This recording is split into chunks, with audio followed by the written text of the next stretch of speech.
This week on List Rate Rank. And That's a strong conspiracy theory, huh? I'm optimistic for your list now here at On List Rate Rank, our hosts research various topics and each bring their own top 5 list to the show.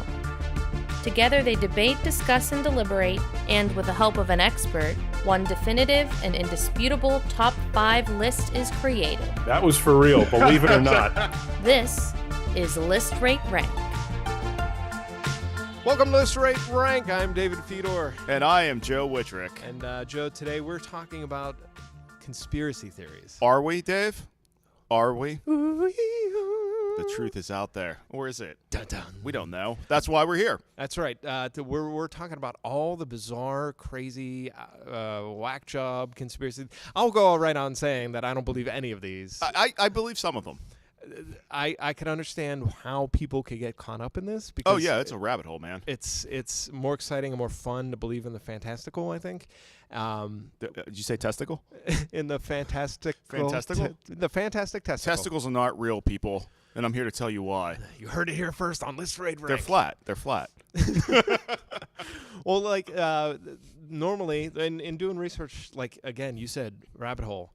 It really is. You could just get sucked into reading all these things, and one of the common themes that I found in Teen looking at nudity. these, I'm sorry, what? did you say teen nudity? No. Did you say teen unity? Mutiny. Mutiny. Mutiny. Like Lord of the Flies.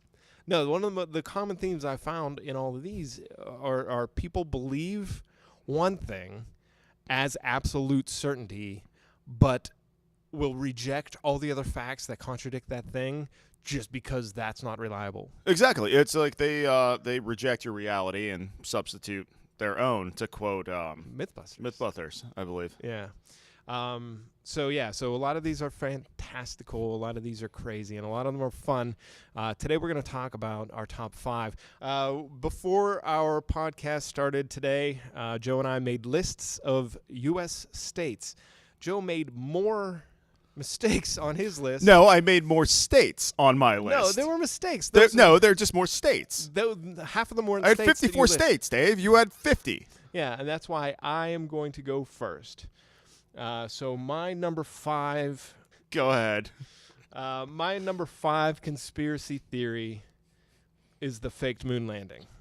Wow, that's number 5? That's number 5. Wow. And the reason it's a little bit lower on my list is, one, it's very common. Do you believe that it actually happened? And yes, I do. You believe it was actually faked? No, I believe You just that said yes, you did. No. I see what you did there. No, I believed we did go to the moon in 1969. Or 67 or whatever year that was. I think I don't know. 69. It was before the Russians. And that was one of the biggest reasons that people think it was a conspiracy is because we were in a space race with Russians and we needed to get there before they did. Yeah, just like we needed to win the Olympics. But that's not a good enough reason to have a conspiracy theory and to fake it. All right, so anyway, there's a lot of... What? Okay, that's not a good enough reason. What is a good enough reason to do something insane? Money. All right, so we got all the money because we went to the... We spent all the money because we went to the moon. Or we spent it all on Martin Scorsese to direct the moon landing. I thought it was the guy from Clockwork Orange. Yeah, it was. Stanley Kubrick. Yes. Yeah. So a lot of people were saying Or that it was it, Dave? Well, it was nobody because it actually happened, or at least I believe, and NASA believes. Part of the reason why this one's lower on my list is because as much theorizing and as much grandstanding that these people, these truthers, moon truthers, I don't even know what moon the truthers? moothers, these Nazis. They're Nazis. The Nazis are on the moon, Dave. I think that is a movie. Anyway, It probably should be. For as many conspiracy theories and stats about the moon landing, there's enough facts to debunk those crazy crackpot ideas.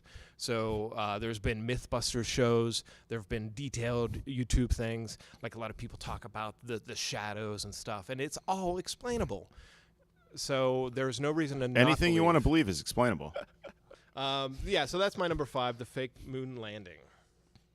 All right. Well, my number 5 is the fact that Yellowstone's going to explode and kill us all.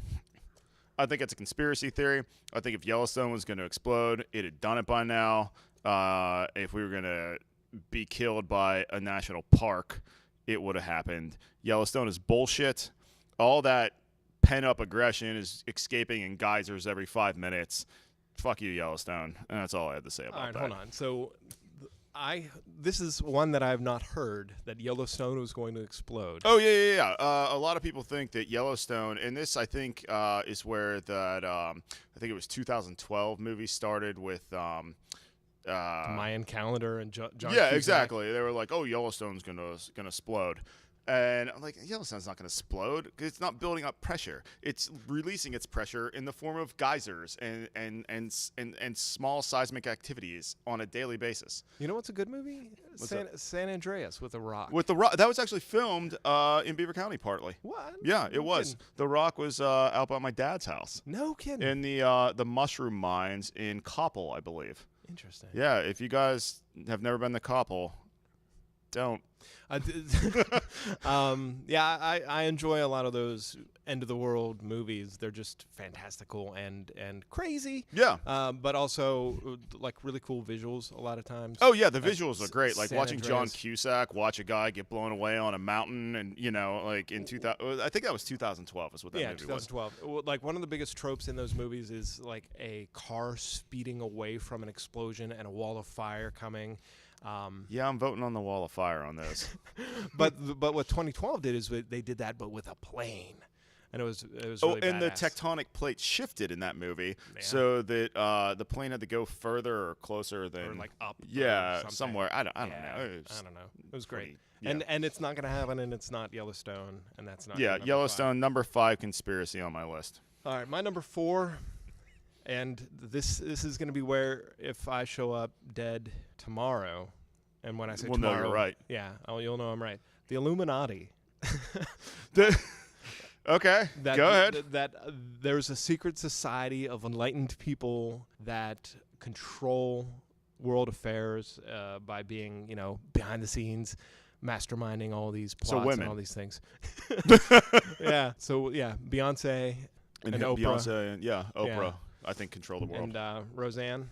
Oh yeah, that's. I hope that's still topical when we release this.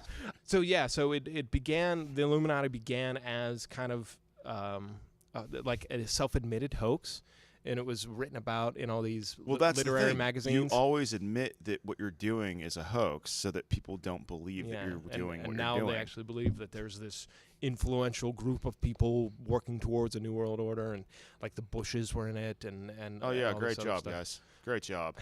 I'm paying $350 for gas and $500 a month for health care. I mean, do I Well believe? done. Do I believe people collude? People in power collude to keep themselves in power and other people Oh yeah, down? absolutely, yeah. Sure, yeah, absolutely. But It's like owning dogs. Don't make me explain that. I was about to, but I'll let you off the hook this time. But yeah, I don't believe that there's a room full of people with hoods on chanting and lighting candles. What's your number 4? My number 4, cornflakes. Why are you laughing? Because I don't think you are picking conspiracy theories. That is a conspiracy theory. Cornflakes were invented so that kids wouldn't have premarital sex or masturbate. Yeah, but that's not a conspiracy theory. How is that not a conspiracy?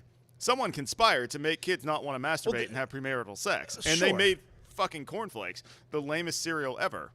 For one, cornflakes are absolutely delicious and one of my favorites. What do you put on them? Nothing. Milk. That's what I put on. Okay, well, there you go. You're drinking cow blood.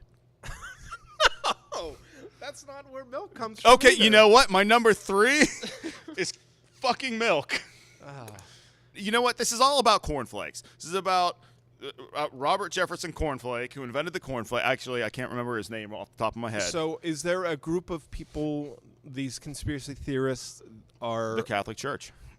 and they're the ones covering up the cornflake? I don't think anyone's Theory? covering it up anymore. Well, then it's not a conspiracy theory. I mean, it is. I think you're missing the mark of the category here. No, it's conspiracy. Maybe this is a conspiracy that you're trying to shoot down the ones that I know for a fact are real. Are you part of the Illuminati? I'm part of the cornflake Illuminati. Cornflake-inati? No, but seriously, if you, I mean, you can whip out your Google. We don't need thing. anything whipped out, and if I do want to whip it out, I'm going to You eat can't do it cornflakes because you have instead. cornflakes, right? Exactly. All right, my number I 3. choose my words carefully, David. Here's a conspiracy theory. Okay. The Kennedy assassination. Oh, that's actually my number 3. All right. So they fed cornflakes to Lee Harvey Oswald. And he went crazy because he could eat nothing but cornflakes, and he couldn't masturbate, and that's why he killed JFK. I mean, that would make me. I'm gonna have to. Can I edit say that? out. Can you No, edit that? I'll have to bleep it. You know what? Just bleep it. I'm just gonna bleep just it. bleep it. People will know what I said. And I said A. This could be one Well, that's already done. I just mocked the Illuminati, and I can't bleep that. But yours is definitely against the law to say. I didn't say I was going to. I gotta bleep that now too. I didn't say I was going to. I don't even like having you say that on a hard drive. Well, I am so sorry. So on Friday, November 22nd, 1963, the sitting president of the United States, John Fitzgerald Sitting Kennedy, in the back of a limousine, without any kind of cover-up. It Yeah. was a convertible limousine. which and, was stupid. and people told him not to, but he still did because he wanted to wave and he wanted people to see him. And Jackie O should have been the only one waving. But the conspiracy isn't did he get assassinated. The conspiracy is who did it. So a lot of people say it was the CIA. A lot of people say it was the other government officials like LBJ was in on it and all these other people. Well, because he wanted to be with president. his- Who do you think it is? Who do I think? Oh, Yeah. I'll get to that. They also said the mob, the mafia, the Mafioso? mafiosos, So the all three of them. Cubans. Yeah, the mob, the mafia, and the mafiosos. I do think that a ton of stuff got covered up or not reported correctly. Like, where's his or brain? where does brain go? How come his body there was a different coffin? The bullets that they say were being used don't explode heads like that. That sort of stuff. Well, that was Full Metal Jacket bullet, right? No, Oswald's weren't. Oh. Because I did not know that. there was a book put out and then a documentary made about what I think is the most plausible of the conspiracy theories. And this is With all your forensic scientist the forensic research here that scientists. you have. I let somebody else do it, and I just drunkenly watched the documentary on Netflix and believed it. The Secret Service, the night before, apparently went out partying really hard. So Right. all the Secret Service people were hungover. Oswald was definitely shooting from the book depository. The book suppository. So one of us had to say suppository at some point. So on his first shot, the Secret Service guy in the car, his name is George Hickey, he reacted to that first shot by turning around and grabbing his gun. At the same time that he did that, the car sped up, and this Hickey guy fell over, and his gun went off, and that's the one that exploded Kennedy's head. Oh. Well, that's very interesting. There's the Zabruta film that shows that happening. You could do frame by frame. You could see him turn around and kind of stumble down, and the documentary did a really good job of explaining it. So Hickey shot Kennedy. Hickey shot Kennedy. So here's in having worked in the entertainment industry in the area and having met Dr. Cyril Weck, the pathologist that worked on the Kennedy case, among other very noted cases. Very intelligent man, very funny man, very polite man. He has said time after time that Oswald did not kill Kennedy. And I believe him. Dr. Weck does shows at our theater, and I really like his presentation of it because he literally lines up audience members in the positions of the car and shows the tracks of the bullet as per the diagrams. And there's no way. There's absolutely no way. And then Jack Ruby killing Oswald just kind of... Yeah, Yeah. definitely covering up.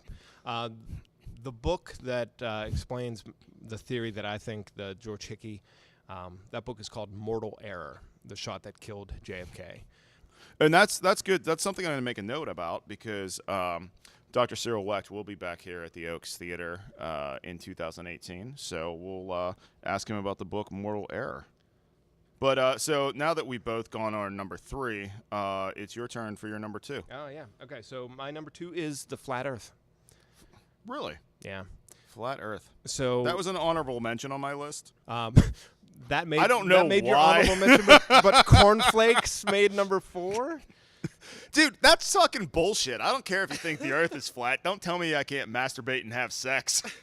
So the flat Earth theory suggests that the Earth is not a round spherical shape; that it is in fact a floating disk in space. How thick? Probably hundreds of miles, but like it's just so absurd that it made it to number 2 on my list. I don't think it's at all plausible. There's so much fact. You look at other planets, you could see the shadow of the lunar eclipse. You could see the ships disappearing over the horizon. They don't fall over off of the disk. They go to the other side of the planet. The flat earthers believe that there's what's called an ice ring? Ice ring around I'm familiar Ice with walls. the theory. Ice walls keep the water and the land from sliding off the earth, and it's just fantastical. Oh, yeah, and gravity doesn't exist.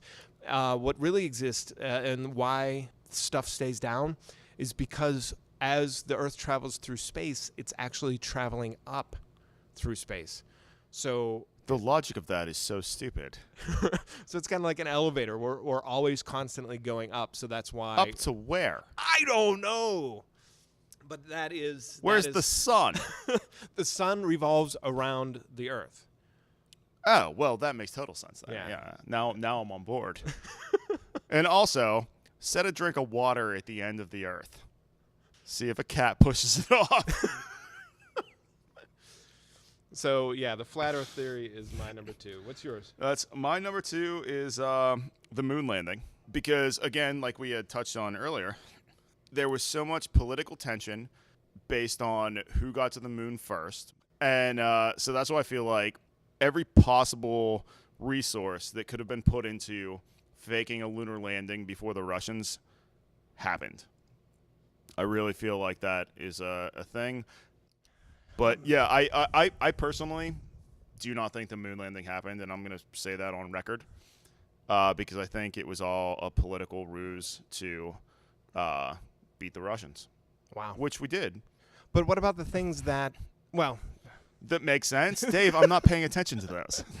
All right, so my number 1 on my conspiracy theory list is that Paul McCartney is dead and was replaced by a replica. Oh, God damn it. That was an honorable mention on my list, too. Son of a bitch. So the theory is that, and as a kid, I always knew the whole Paul is dead thing. Right. But I didn't know, I just thought maybe there was a year or two where everybody just thought he was dead, but he wasn't dead.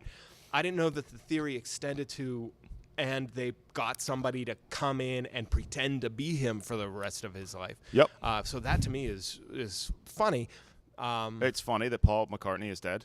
That's funny to you? It's funny that people That's believe funny, he is. funny how? It's funny how? haha. Funny like a clown? Is that how it's funny?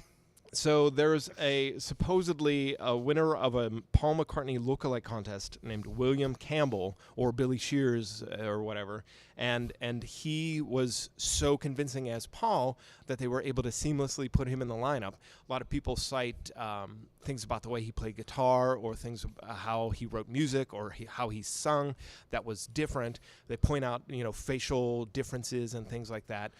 And I'm going to one-up you on this one because the more I looked into that, that's why John Lennon was assassinated, and that's why they tried to assassinate George Harrison. Ringo wasn't talking, but that's why they wanted to kill them both off because they were going to spill the beans on Paul.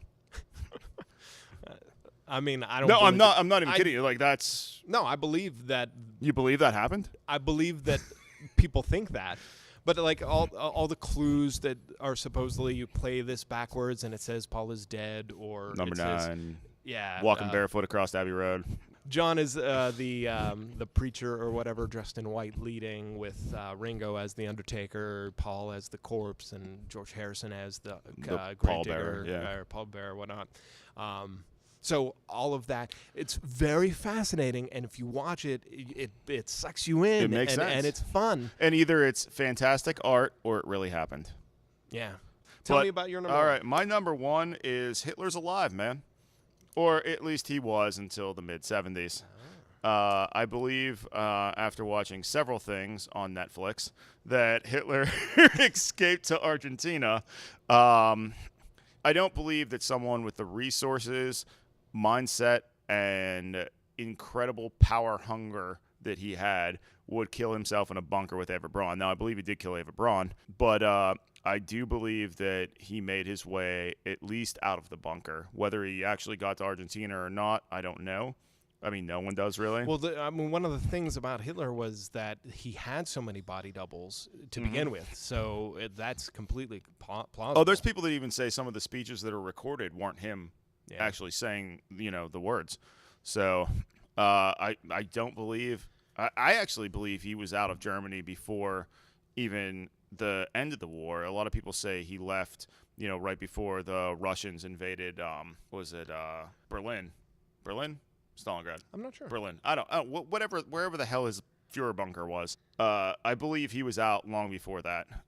So, and that's my number one is Hitler never died in the bunker. He probably died somewhere along the way. Whether he made it to Argentina or not, I don't know. Or maybe he's living in Florida. How do you feel about that, Florida? You and your conspiracy theories against you know Florida. what? Florida is on my honorable mention list. Let's take a look at our joint list now. We have to build that up. Both of our number ones make it to our final top 5 with Paul McCartney is dead and Hitler is alive. We both had the Kennedy assassination on our lists, so that means the Kennedy assassination goes. We have room for 2 more. Oh, wait, I'm sorry. Moon landing was also on both our lists. Yeah. So we have room for one more. So we have room for one more. And it should not be cornflakes. Dude, that is a thing. I know it's a thing, but it's not a conspiracy theory. Okay, then it's just a conspiracy. It's just a fact that cornflakes were invented for... Cornflakes were dicks so that people couldn't play with their dicks. So that I definitely don't think should be on there. Well, I'm going either Flat Earth or Yellowstone. Well, Yellowstone exploding, again, it's not necessarily a conspiracy theory. It's a theory, but I don't think it's anything that is being hidden. Flat Earth or Illuminati would be my choices. Well, the Flat Earth is stupid, so I'll give you Illuminati then. You want to solve this right now? Hey, I'll take it. I'll take Illuminati. Take Illuminati. Let's just call it secret society. Secret society that controls the world. The world, whether it's the Masons or the Illuminati or whomever. Yeah. Okay, so that leaves. So I got to have a point for that one. No, you don't. I helped clarify it. If you would have had it on your list instead of cornflakes, you could have had it. Well, who knows that the Illuminati didn't invent cornflakes? So here's our joint top 5 list. David owns Paul McCartney is dead. Joe owns Hitler is alive. David and Joe share Kennedy's assassination. Joe has the moon landing because he had it rated higher on his list than mine. And then my Illuminati or secret society rounds out our top 5. Skull and Bones, that's the other one. That was the George Bush one, right? Yeah, that's the one from Yale that that movie Skulls is about. It's cool. And then they touched upon that with the Gilmore Girls a little bit. Nice. Yeah. Very cool. Got to get my Gilmore Girl references in. Awesome. Well, after the break, we're going to be joined by Brian Dunning. He's going to be our expert in conspiracy theories. So stay tuned. Stop crunching.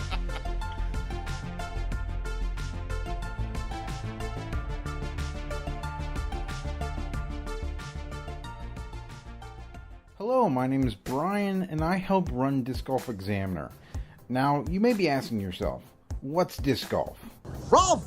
Frisbee golf, Jerry! Golf with a frisbee! It's a growing sport that is played like golf, but with a disc or frisbee, and your target is a basket made of chains that catches discs. Get it! We want you to join us during this exciting expansion of our sport. If you're interested, check out Disc Golf Examiner on Facebook and YouTube, or visit us on our website at discgolfexaminer.com. And as always, keep banging those chains. Yeah! Woo! Woo!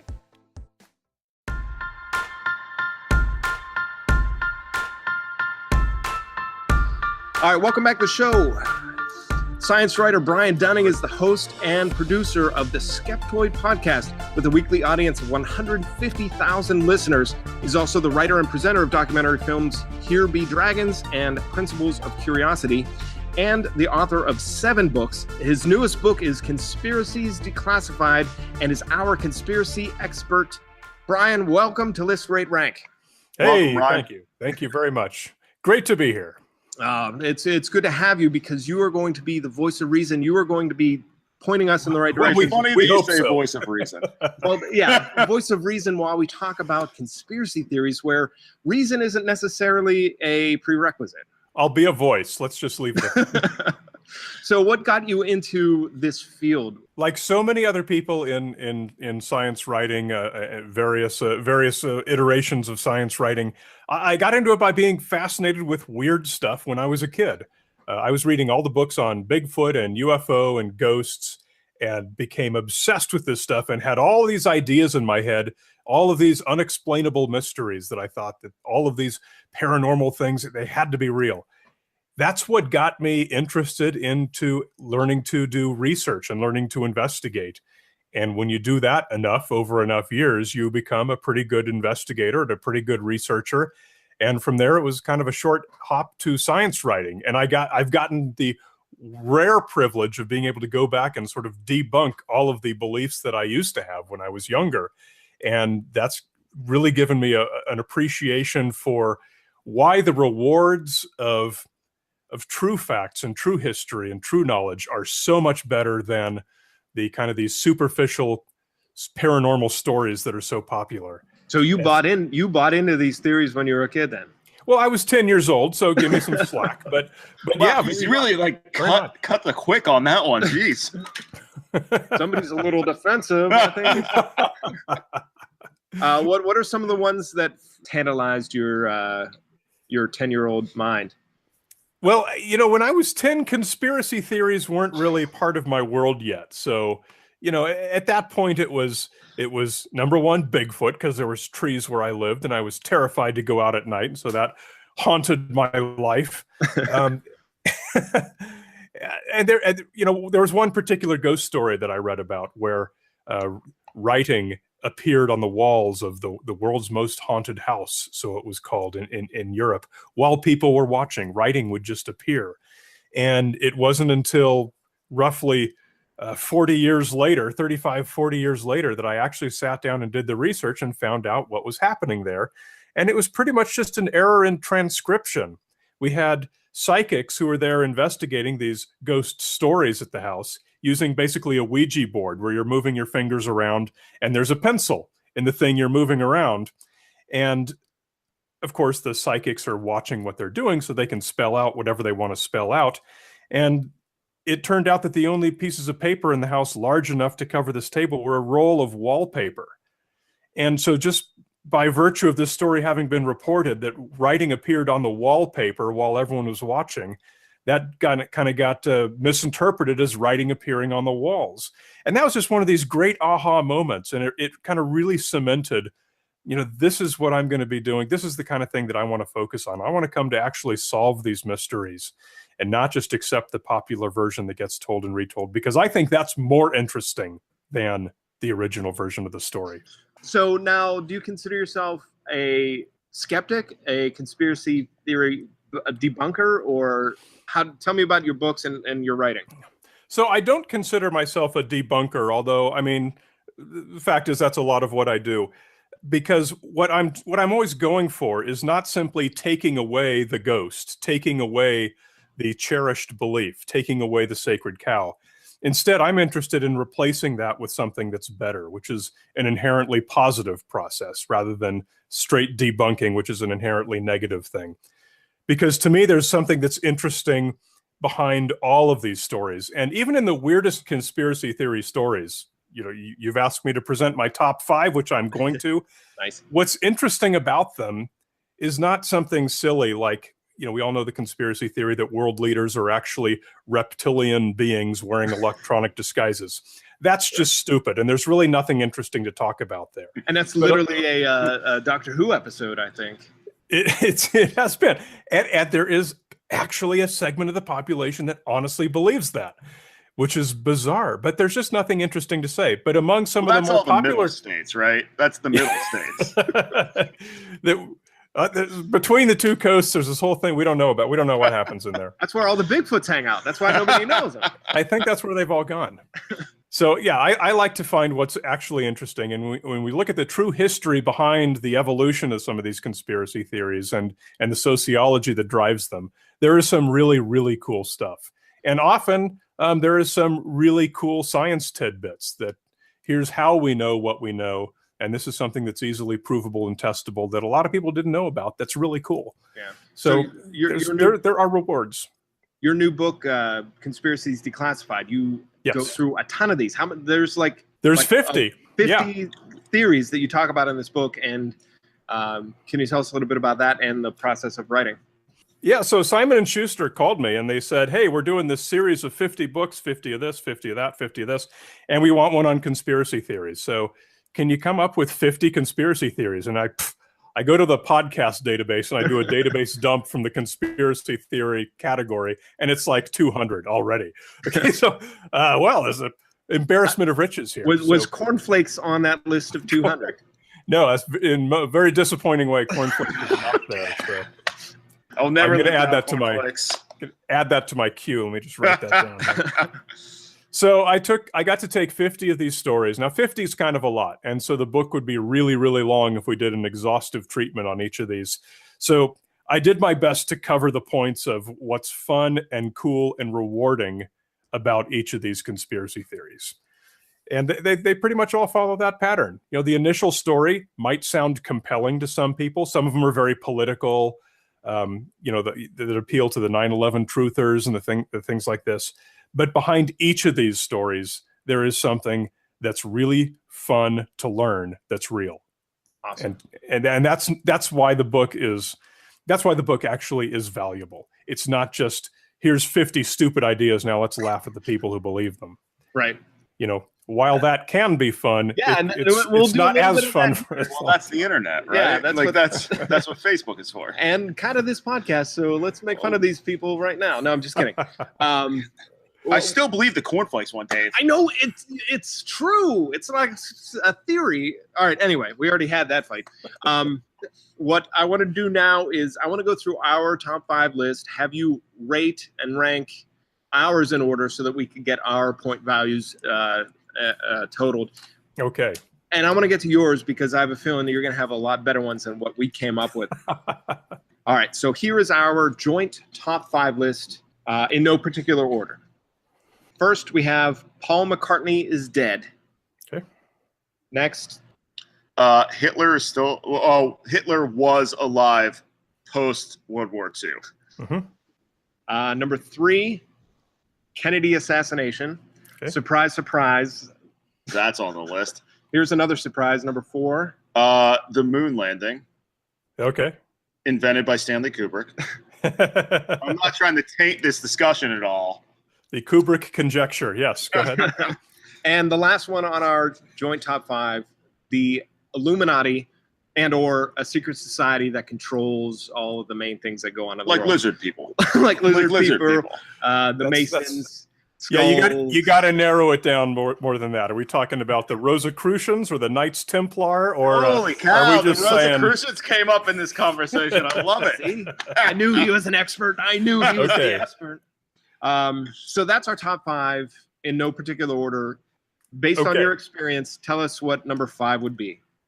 I'm going to rank these by the criteria I would use, which is how much value is there to be learned by studying each one of these.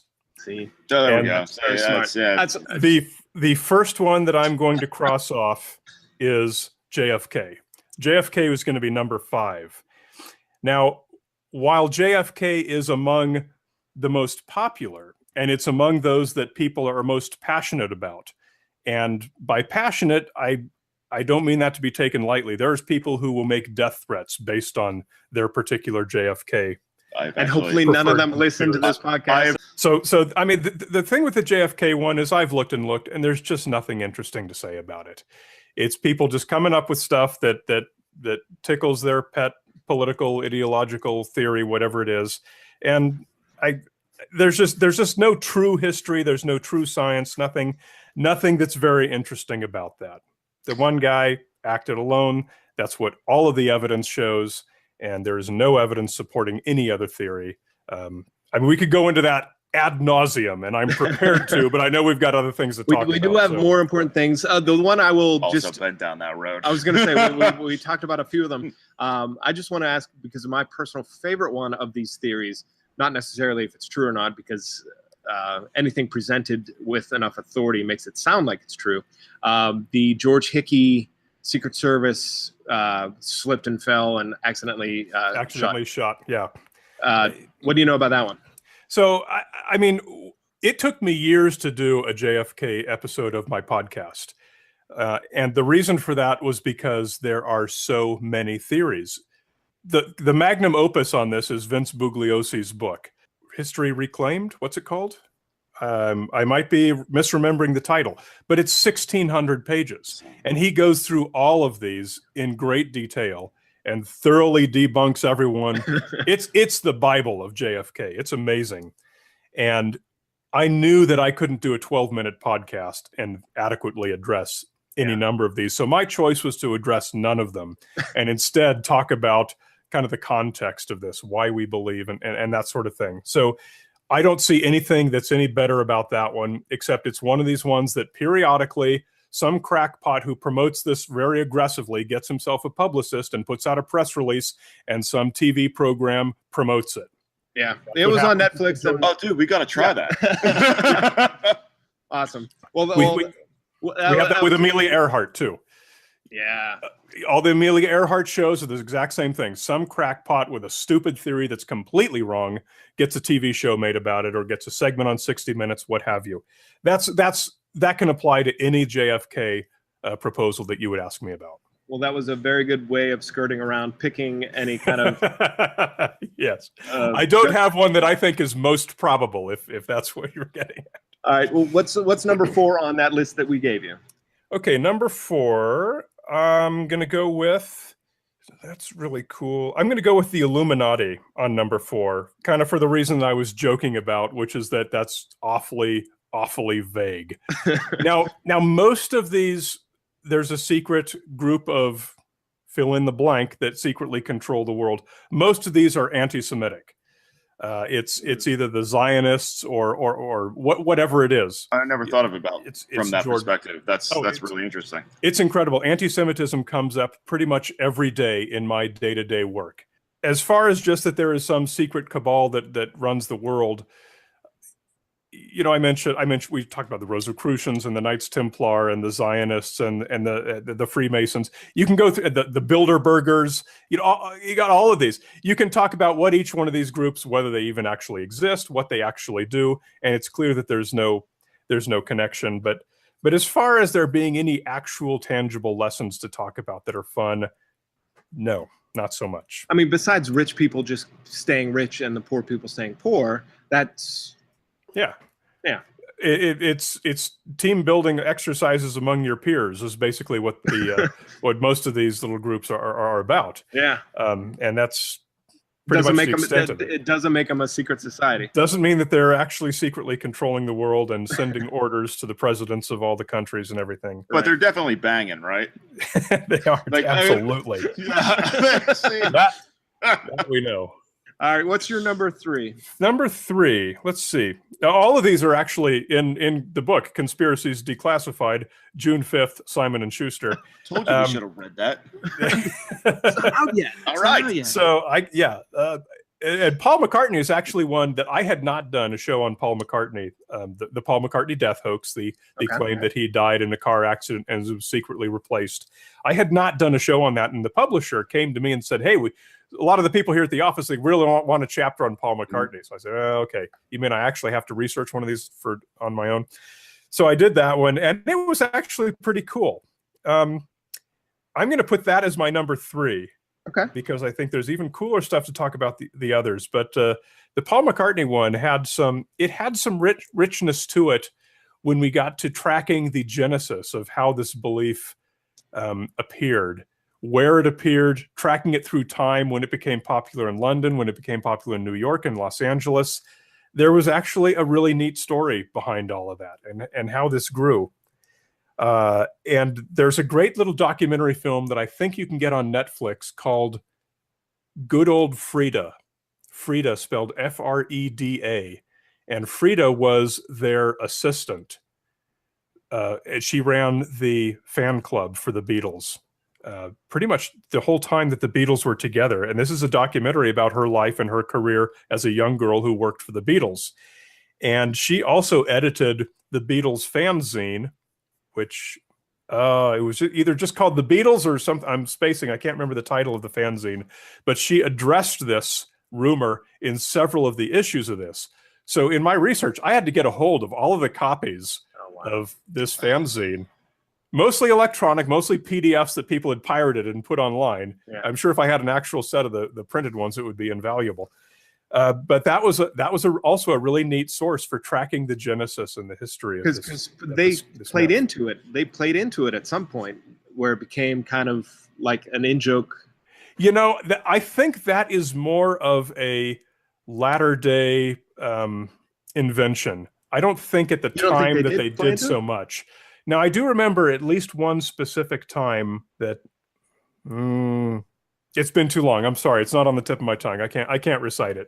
There was, I think that's been overblown by modern writers and modern people retelling the story. Okay, because I think John Lennon was killed because he was going to talk about Paul McCartney. The funny thing is, I know you're laughing and I know you're making that up and it's fun, but no, I literally had an argument with him for 20 there are minutes people who genuinely believe that. Yeah. Because it never ceases to amaze me. By this point in my career, I should no longer be amazed by the things that I hear. But no longer be amazed by stupidity, I guess is what you're saying. It's not, I want to reiterate, it's not stupidity and it's not people being crazy. It's people's brains doing what they're supposed to do, following a very predictable pattern. George Harrison got stabbed. You play music or you play speech backwards, and then your brain is trained to try to decipher that and try to hear words where words don't hear. So things like Paul is dead or I forget what the exact number 9 backwards is. If somebody tells you this is what it says and you hear that. It's just like the non-dead man. Yeah. So the Yanny Laurel thing that just happened not too long ago, that was all about what your ear hears and what your brain hears. Bringing that up. I knew you could not get through this without bringing that up. So, were you guys Yannies or Laurels? I first heard what I thought was Gary, but then when somebody said it was Laurel, then I only heard Laurel and I couldn't go back to Yanny. I heard Yanny. Did you? Yeah. Me too. That means that our ears are still in good shape because we're youthful, and your ears are blown out on too many years of rock and roll. And you can't hear anything anymore. Albums backwards. It was all it was all that research I did for this episode. Okay, so tell us number 2, Brian. Number 2 is Hitler Survived. That's another story that there is some interesting real history behind, going back to the U-boats, where at the end of World War II, they'd all received the order that World War II, the war was over. They're supposed to raise a flag. They're supposed to travel only on the surface at a certain speed and proceed directly to certain ports to surrender. And a number of these U-boats didn't trust that order. They figured it was a false order. There's a great movie, Murphy's War, which is one of my all-time favorite movies, which I'm just going to put out there in case any of your listeners want to get that. It's kind of about one of these boats, these U-boats that was hiding out, waiting out the end of the war, starring Peter O'Toole. Fantastic movie. Nothing to do with what we're talking about. I'll get back on subject here. So some of these U-boats, they did come into Argentina weeks or months after they were supposed to. And there was one particular reporter down there who was already a conspiracy theorist. He was today's version of a 9/11 truther. And when these U-boats were coming into port so many months overdue, he just started putting 2 and 2 together in his own mind. And he came up and he wove this whole elaborate story with, they went to go pick up Hitler from Berlin and they brought him back here and they dropped him off here. And then here they came, they finally, after they finished all that, they came and surrendered in Argentina. That's a hell of a trip. It is a hell of a trip, but also just getting there from where they were when they got the order was also a hell of a trip. And people don't appreciate that how long that actually took just to get from the middle of the ocean to Argentina. They assume, they had to have made some big trip and going down to Antarctica where they had the secret Nazi Antarctic base. Well, that's where they launched their rockets it's fascinating. to put them on the moon, right? Yeah. Again, these are all of these stories are all based on connecting the dots between real things that actually did happen. That's why they're so much fun.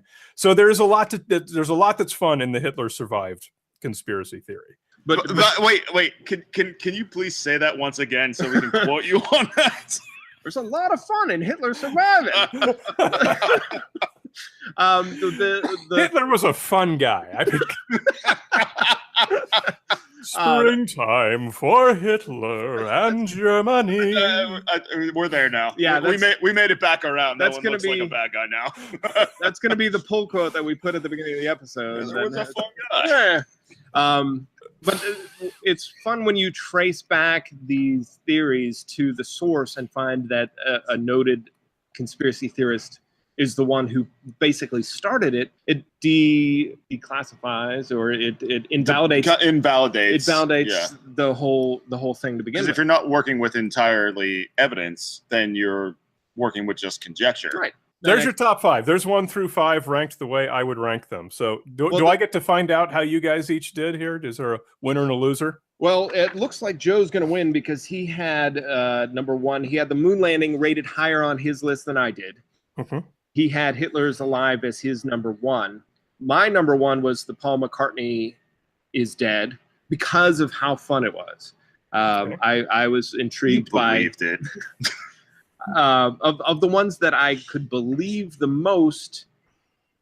Actually, I didn't believe any of these. No. Kennedy assassination. The Kennedy assassination. Like I think there's enough ambiguity and enough either cover-ups or enough loopholes or enough things that don't make sense. I'm not saying Umbrella Man. I'm saying stuff like shell casings and brains missing, or whether or not they are or not. I don't even know if they are. A lot of people say they are. A lot of people say they don't. Well, and that's one of the reasons I believe out of all the ones I wrote down, aside from Cornflakes, I believe the Hitler one, I believe he survived past the bunker because a man with that much resources and that much power and that much ego is not going to kill himself with Eva Braun in a bunker. He's going to Argentina. Some of the other ones that didn't make going to Argentina would have been better than that. I'll So Hitler being alive, moon landing was on our both. Kennedy assassination was on both. Flat Earth was on mine. Mm-hmm.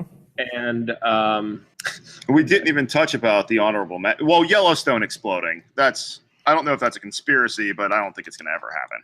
So now more importantly, those were our tip of the iceberg, pretty broad. This is as much research as two guys off the street did about conspiracy theories. The stuff I want to get into is the fun stuff that you have seen in your years of research. What are your top 5 conspiracy theories out there? So I'll start at number 5.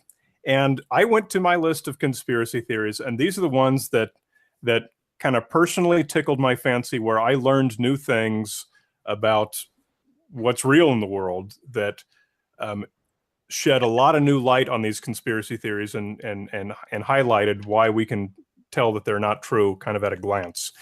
But it's that whole process of learning something new that's inherently positive that is how I ranked these.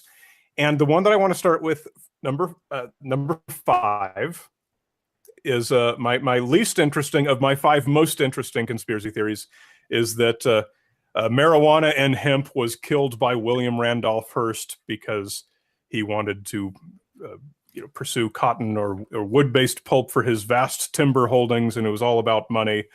That's a really popular conspiracy theory that I get emails about all the time. Hearst is the one who killed marijuana. Hearst is the one who killed industrial hemp. And everyone who sends me this email, I can click on their profile and see that they're very clearly a pothead.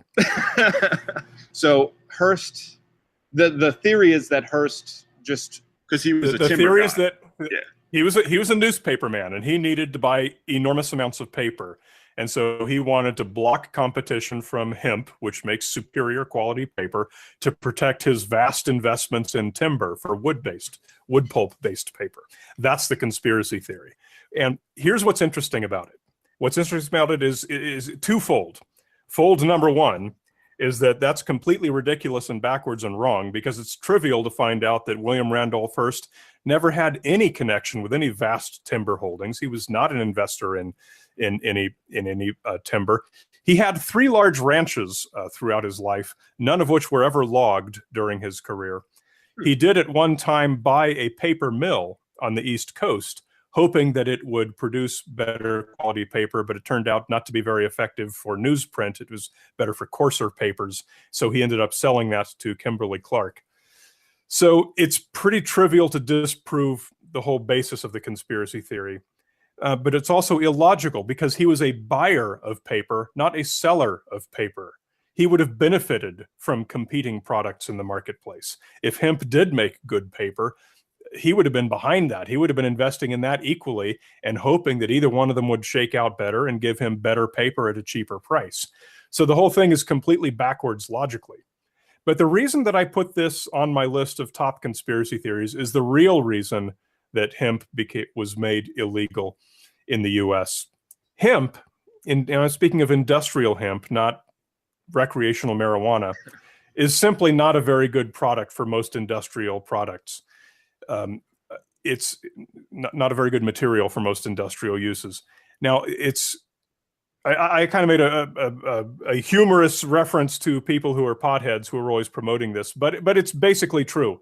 People who want marijuana to be more popular in society will come up with anything and everything they can to promote marijuana, hemp, any type of related products. The fact is, it's simply not a very good product for clothing, rope, whatever you want to make out of hemp. It's just not that good. Why marijuana became illegal goes all the way back to prohibition and to a real deep-seated racism that we had in the United States in the early part of the 20th century. Wait, that was for real? That was for real, believe it or not. Believe it or not, J. Edgar Hoover and all of these guys in the government were enforcing all the marijuana laws against Chinese people, against Mexican people, and against black people. They were never enforced against white people. It's just something that at that time, the temperament in the country, there was a lot of racist, anti-immigrant. I'm not going to make any comparisons to today. I'll leave that to other people who do that very ably. But there was a lot of anti-immigrant sentiment, and there was a lot of racist sentiment. And when you go through all of these things that happened, when the Marijuana Tax Act was passed in 1937, and when these movies came out, it was very closely tied to religion and to prohibition. Kind of this whole social conservatism that kind of swept the nation in those years. And to me, that's a more interesting story to tell, and there's more important lessons to learn from that. And understanding that, I think, brings better value than the people who are just trying to get their pot legalized so they can go smoke a fat one behind the shed, which you can do anyway. So without making up bullshit. No, I dig it. Can I say that on this show? You can. Okay, good. What are we on? Number 4? Number 4. Yep. Oh, that's I'm looking at your number 4. My number 4 is over here. Amelia Earhart. The main Amelia Earhart conspiracy theory is that she was captured by the Japanese and because of these hostilities between the countries and executed as a spy, what have you. That was promoted by one TV network, while another group with another fringe theory was promoting another theory, which is that she crash landed on this particular desert island, lived for a time as a castaway, and died and left her bones there. Both of these are so trivially disproven and completely wrong by accepted, provable history. It's silly. My favorite thing that happened with the Amelia Earhart being captured by the Japanese story was, if you may remember, there was a photograph of you see from dock. Behind you see on the dock you see a woman and a man standing on this dock. The woman's sitting down, the man is standing there talking to a group of people. They're small in the photograph. The photograph's much larger. It's been cropped down, and so it's quite blurry. but people say, look at it. That can only be Amelia Earhart. And they do these kind of biometric measurements trying to prove that must be Amelia Earhart and no other human being out of the 100 billion that have ever lived. It's kind of embarrassingly silly. And what happened was right after the unnamed TV network, whose name I won't mention, promoted this photograph, a Japanese researcher of World War II said, I bet I can find the source of that photo. Now, the Japanese have long been pretty much offended by this conspiracy theory because there were no hostilities between the US and Japan at the time that this happened. There were some tensions, but there was no hostilities. And the Japanese absolutely would not have kidnapped and murdered Amelia Earhart. So this one guy who was offended by this, he was a war historian, he went and in about 30 minutes, he found this picture in the National Archives of Japan, which they call the National Diet Library. Diet means die for two because they have a two-house Congress similar to the United States. And it had been taken 5 years before Amelia Earhart's flight. She had never been to that part of the world before, so it absolutely, positively was not Amelia Earhart. We have the actual book published in 1932, I want to say, that we're showing that photograph. So, but you don't think the Japanese would have faked that, right? 5 years before she ever thought of. One of the reasons I love this particular story is because there's another series which we were just talking about with Hitler called Hunting Hitler, which is on another one of these TV networks that tend to go more for sensationalism than for fact. And they actually shot an entire season of Hunting Hitler that was going to be investigating this one particular photograph that showed an old man said to be Hitler in his later years, now living in South America. As soon as the very first episode of that very first season aired, many people immediately said, this is a well-known photograph of Mo Howard of the Three Stooges. Oh, Jesus. So that's probably the best thing that's ever been said on this podcast so far. So here's this TV network with an entire season of programming. Wow. That they now can't air. And so they had to pretty much re-edit this season on the fly. So this is just another example of the pitfalls when you get behind a silly conspiracy theory at an official level and you decide you're going to promote it. Especially without doing proper research. Without doing proper research, it's going to be pretty trivial for the real experts to debunk what you're saying. Their interns didn't Google that picture. Their interns probably don't know who Hitler is to begin with. Definitely not the Three Stooges, but still. No, there's a lot of truth to that, actually, because every couple of months I get a call from some TV production company saying, hey, we want to make a show and we want you to be the host. And we talk about it. Then they read my website and they find that I'm not promoting the sensationalist version of these. And they go, that's not very interesting. And it falls through. But I get to talk to a lot of these people. I fly around, I meet them, I go to their studios, we shoot pilots.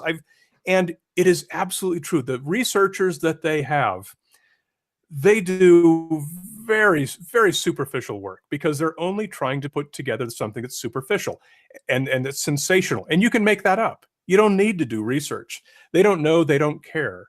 Like the first half of our podcast. Yeah, exactly. That's exactly what it is. What they want to do is they want to feature people who have dedicated their lives to researching and promoting this particular claim. Yeah. So they don't have to do any work. This person has already done it. So they go out and they find someone who has decided this picture is Hitler in his later years. They're so persuaded by it that they're not open to doing any research to see if that might not be the case. So what happens I'm always is exactly going to err what we on the see side happen. of, I hope that's not Hitler. So I'm just throwing that out there. I like that. That's a sound strategy. That should be our new T-shirt. T-shirt. That's what I was going to say. I hope that's not Hitler. Brian, what's your number 3? Number 3 is the Majestic 12 UFO documents. Ooh, I haven't heard of these. Oh, you haven't heard of Majestic 12? Okay, No. So as we do, we always have a certain group. More so before the advent of the internet, there were principal figures in ufology. There were the authors who wrote the books on UFOs. I'm talking about the 1960s, 1970s, 1980s, before the internet made everyone an expert. There actually were individual experts. And at one point, this small group of these experts produced a set of documents that they said had mysteriously appeared on their doorstep one day. and they were the Majestic 12 documents. You can find them online. It was a set of official government documents, like some government reports that were all redacted. You know, they had the things crossed out with the black marks a lot and everything, that they were talking about a group of, there was a government agency dedicated to interfacing with the aliens who have a presence here on Earth. That's basically it. It was fairly short. It was just a few pages long. But lizard people? It was basically gray aliens. If you ever watched the X-Files, I think there was a scene where, going back to the 1960s, this group of guys, they went and they met with the gray aliens. They exchanged gifts or whatever it was. That's exactly what these Majestic 12 documents are about. Well, what do you get the alien that has everything? Now, for a long time, people figured, all right, these UFO authors, they probably just made up these documents themselves to sell their books. Yeah. That's not the case. Now, I don't know any of this to be true. I just want to give that disclaimer, but it seems to be, it's overwhelmingly consistent with the preponderance of evidence that we have.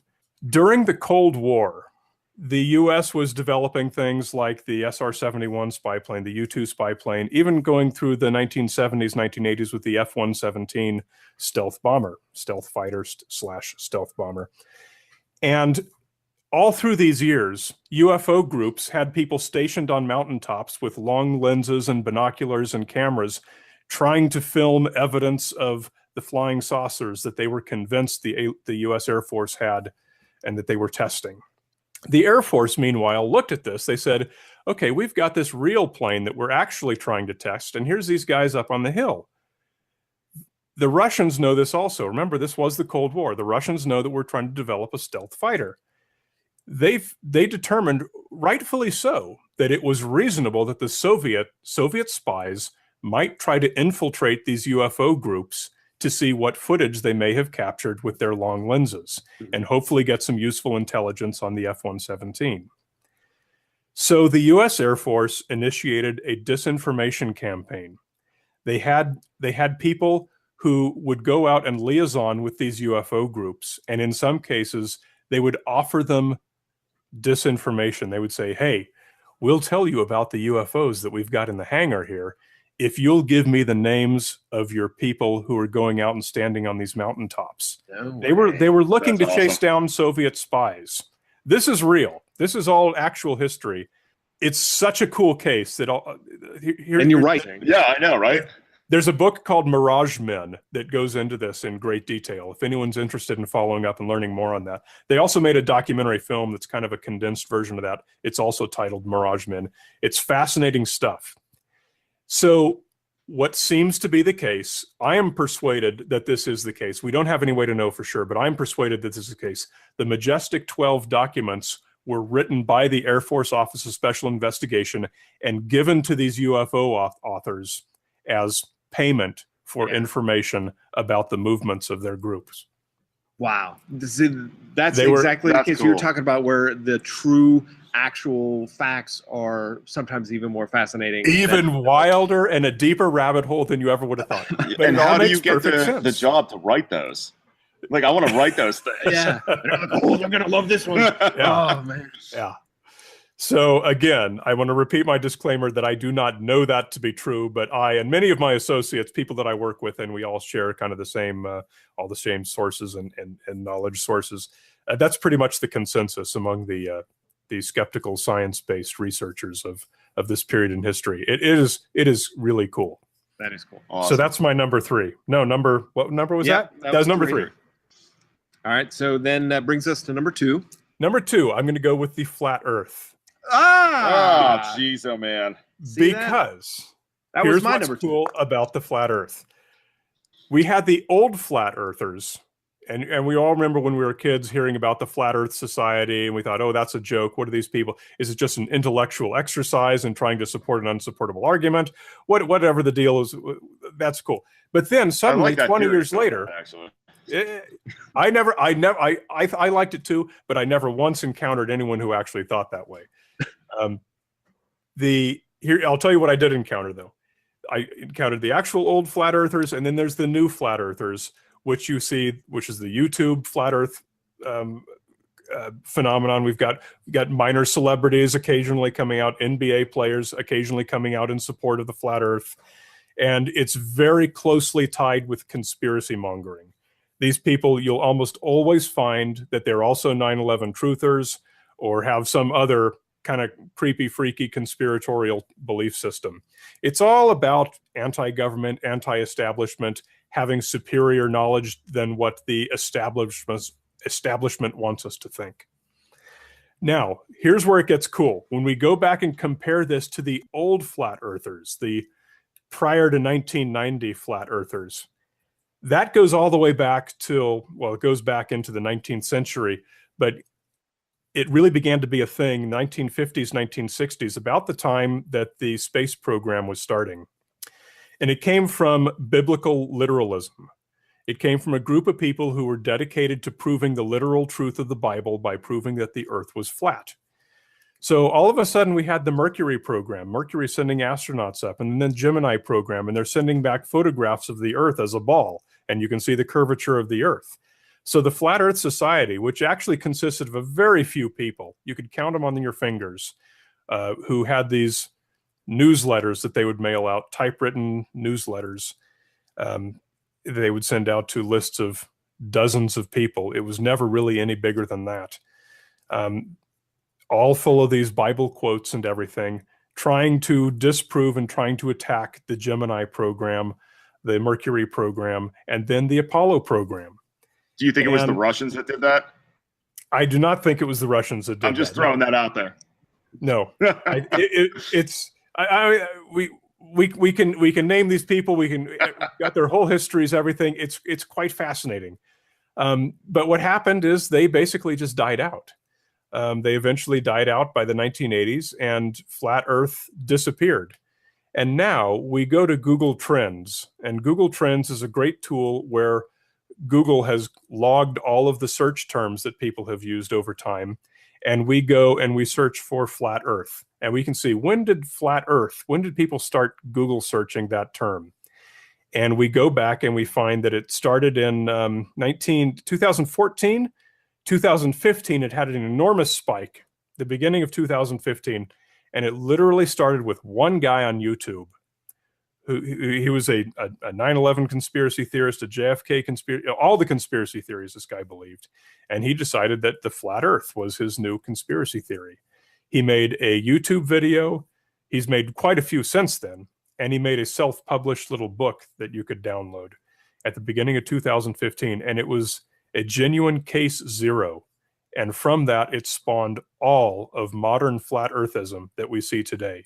It happened to connect with the conspiratorial tendencies of modern conspiracy theorists. So we have these two iterations of the flat Earth history, very different in their beliefs and motivations. And it's just a really, really cool lesson in history and sociology. Yeah, I thought you were going to say that it's now being ironically supported, like the hipster trends. I said people are buying in. I never encountered people who were trying to just deal with as an intellectual exercise, as we mentioned, because when you go back in time and you find the people who were writing about this in the early part of the 20th century, they were Christian flat Earth fundamentalists. And now that we're in the 2000s, it's conspiracy theorists. And it is really, really cool. And it's a very sharp delineation between these two totally unrelated iterations of flat Earthism. Wow, that is fascinating. So that brings us to number one, which was picked as number one on both our lists then. Yep. The moon landing. The moon landing. It is the, besides the Kennedy assassination, the quintessential conspiracy theory. Yeah. It's all over the place. Tell us what you love about it. So there are a lot of claims like, the flag, the angle of the shadow from the flag, the angle of the shadow from this astronaut in this picture, all of these little things like this, which are very easily explained by people at NASA, people who know anything about walking on the moon. That's, to me, not interesting. It's kind of fun learning about each one of these. But to me, what's really interesting is the hard, testable physical proof that we went to the moon that you can't get around. And that's something that a lot of the moon hoax believers, and in my research, I've had to watch their YouTube videos and I've had to read what they've written, but they really have not even come around to trying to address. I honestly don't think they know about it. The hard physical testable proof that we can prove that men were on the moon. You know, there's things you can prove that men did launch in a spacecraft and came back down, but that doesn't prove they went to the moon. We can say that we can prove that a spacecraft went to the moon and went around its backside, but that doesn't prove there was people in it. We can prove that something landed on the moon, but that doesn't prove that there was men walking around. So how do you tie all of those things together? And really what it comes down to is mostly the moon rocks. And the proof that the moon rocks were on the moon, they were transported to Earth, they came through the atmosphere in a protected way, and they're now here on the Earth. That's one of the best proofs that we have.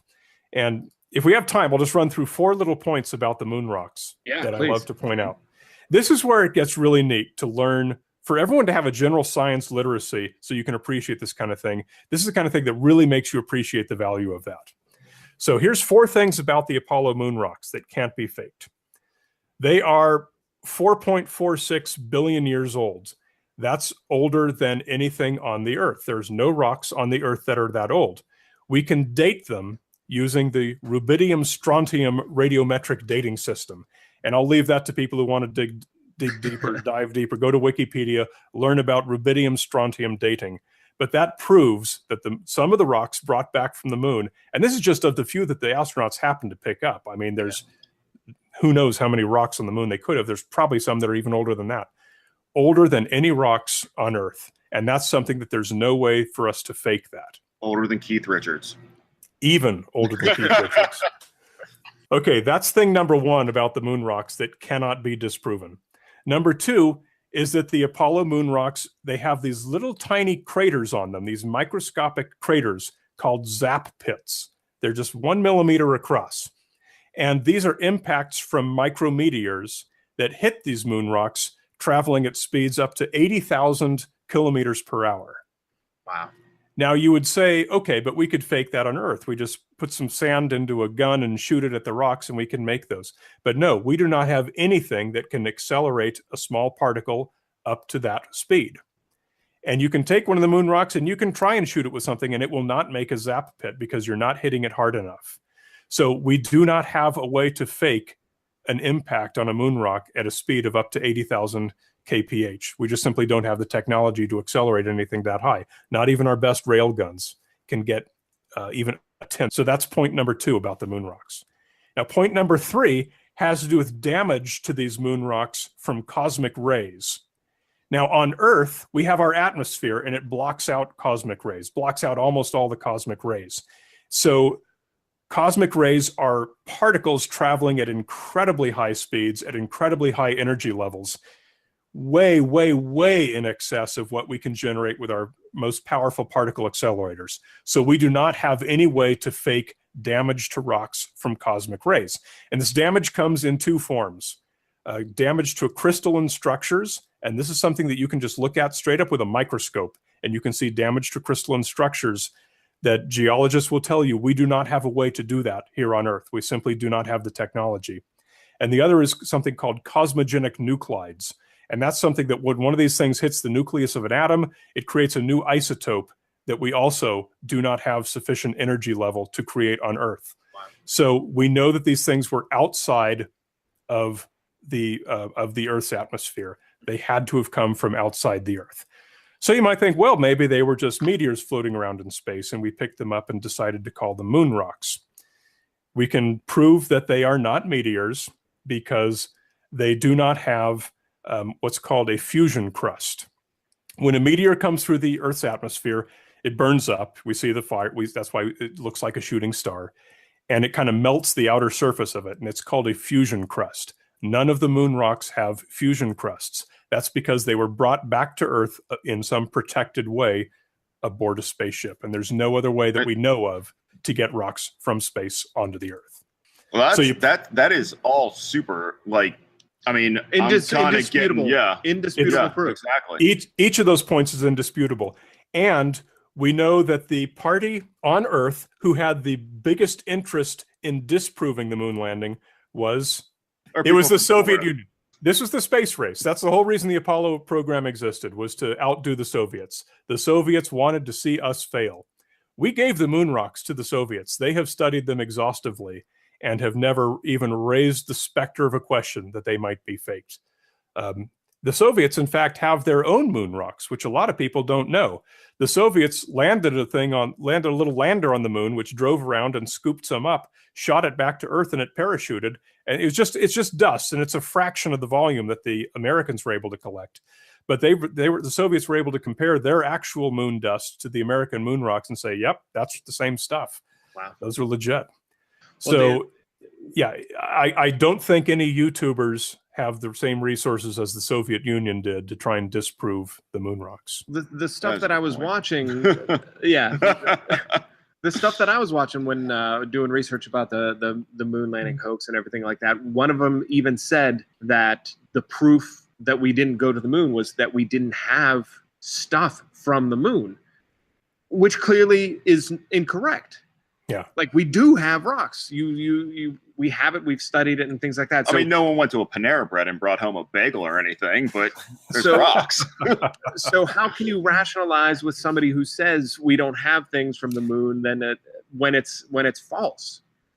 People who are, in some cases, some people who are very passionate about their belief, they simply refuse to seek out any information besides confirming information. Yeah. They're not interested in disproving their theory because it's something that they're ideologically married to. They're deeply emotionally, psychologically, ideologically invested in the idea.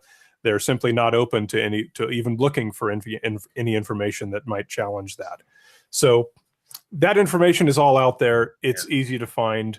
And by this point in the history of YouTube and NASA, you can go and find a YouTube video with a NASA scientist showing you exactly any of these things we're talking about and pointing it out and explaining it. And hopefully in the best of these videos, you'll see that it's something that you can test for yourself and look for yourself. So I guess before we wrap up here, I mean, we're set to go. The other thing before you start wrapping up, the one point on the moon, I think they left some kind of reflective place where you could shoot a laser and it shoots it back, and that's proof that we put that there. Yes, those are called retroreflectors. Just think of like an egg crate. You know, it's a bunch of little round reflectors, or some of them were also angular. They had a little box shape. You shine a laser into that, and then the laser reflects back out at exactly the same angle it shined in. Now, we've got several retroreflectors on the moon. When the astronauts were actually placing them and positioning them, we had nations all over the world were shining their lasers trying to find those. And in some cases, it took a few days, a few weeks, a few months to find them, but they found them. However, that doesn't prove that there were actually men there. We could have just landed those robotically. Okay. Yeah.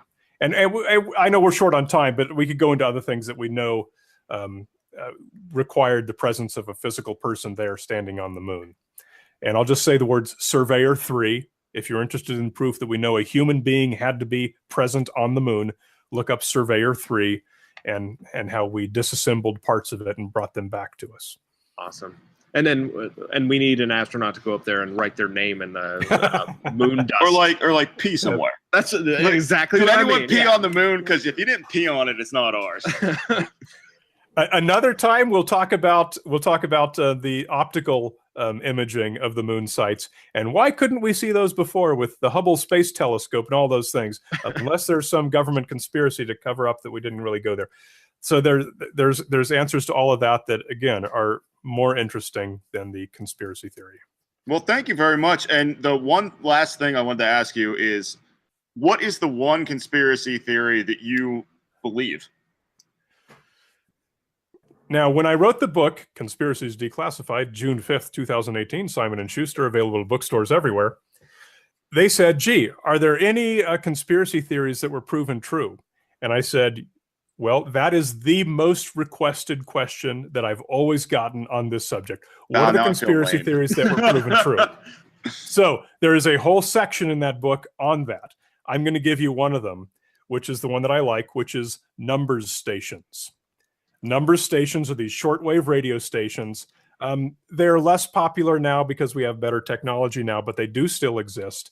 They were particularly around in the 80s, 90s, kind of the post-Cold War years, where if you turned to shortwave radio to a certain frequency at a certain time of day on a certain day of week, you would hear an automated voice repeating a string of numbers.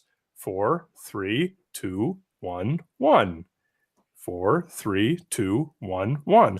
Blocks of 5 numbers repeated over and over again. Sometimes this would last some 5 minutes. Sometimes it would last an hour. And for decades, people were saying, what are the numbers stations? The conspiracy theory was that these are governments transmitting information to their spies overseas.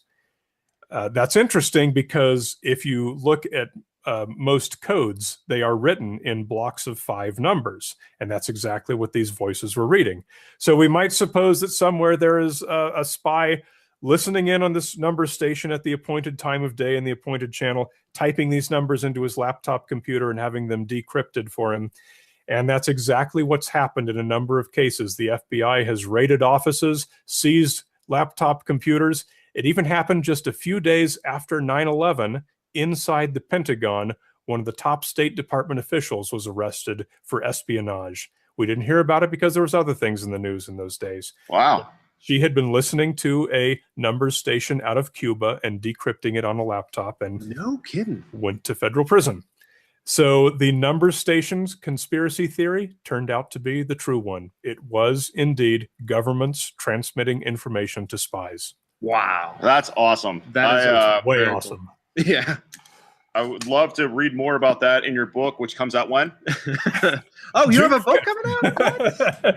Conspiracies Declassified from Simon & Schuster. Adams Media, an imprint of Simon & Schuster, June 5th at bookstores everywhere, Amazon.com and BarnesandNoble.com.